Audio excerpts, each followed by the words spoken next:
Oluvannyuma lwa kupostinga video olunaku olw'ejjo nga Suubi taliimu kyamunyiiziza nnyo ng'era taata omutuufu Bobi Wine olunaku olwaleero amugambye mbuno don't worry my daughter video eddako leero yo wekka era nze ndabeera naawe mu video eno teri mulala nga nyongera okujjukiza abasponsozi baffe Biva Organic mukube ku namba y'essimu eryawo babeerenga kuyamba kale kankulekere ka video ka Suubi era muna addekaawo.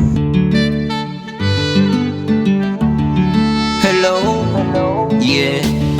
Buno bubaka wa mutima King Lion Weba Kalenzi kabiloto byo wadde ndi mutono naye mutima njia Brian Beats wadde ngondi walanze sikulaba nkusuwa naye mutima oba yeah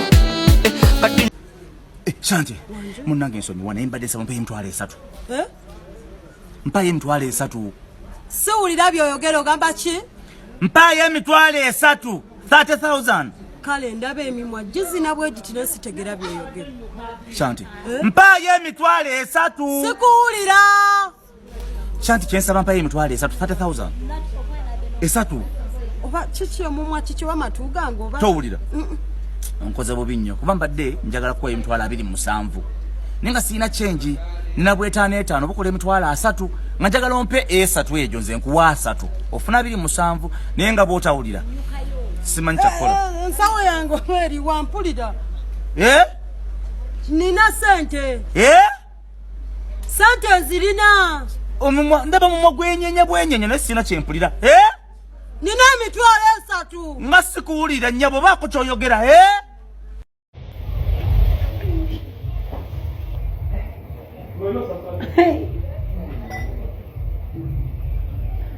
naye abakola national ID ndaga muntu nabakola kineetonde okwetonda sikiinaako obuzibu nabakola kineetonde waki okola ekintu bwe kiti kiki kino baddiya kiki kino ensi naginnyonnyola otya nti omuntu ali kudaga omuntu yange yenze wakimutukubya ekifaananyi ninga akakolwa nenenda national ID myezi 2 kumpe ekifaananyi mwinateekako kakolwa badiya temulina ku bufilta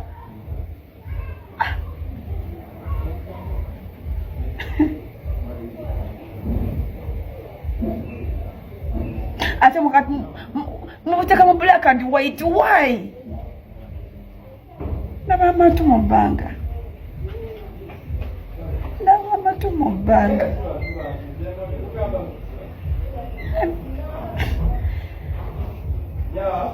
mukama yamanyi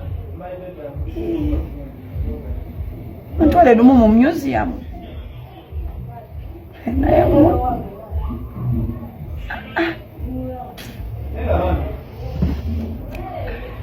guess what? Tell me please. I got a man. Grace, you are right. Finally, I can tell people in mothers, you know, that my daughter also found a man. Finally. What the road has he done it to me? I cannot dare it. I mean, where is that man coming from? I didn't finished. The man is actually, he's a white man. He's a white man, not black, white, from Denmark. Okay, let's calm down. You got a white man from where? Mommy, a white man, be happy. Why would I be happy when you got a white man from Denmark? How do I benefit as your mother? How do I benefit? Do you know what kind? What do you know what kind of dowry those people give? Do you know what happened to Margaret at Margaret's wedding when she got married to a Mzungu? No. Auntie, you were not there. They said that they're bringing a white man. We paced up and about. We cooked things. I'm telling you, we cooked everything that day. Do you know what they brought the mother?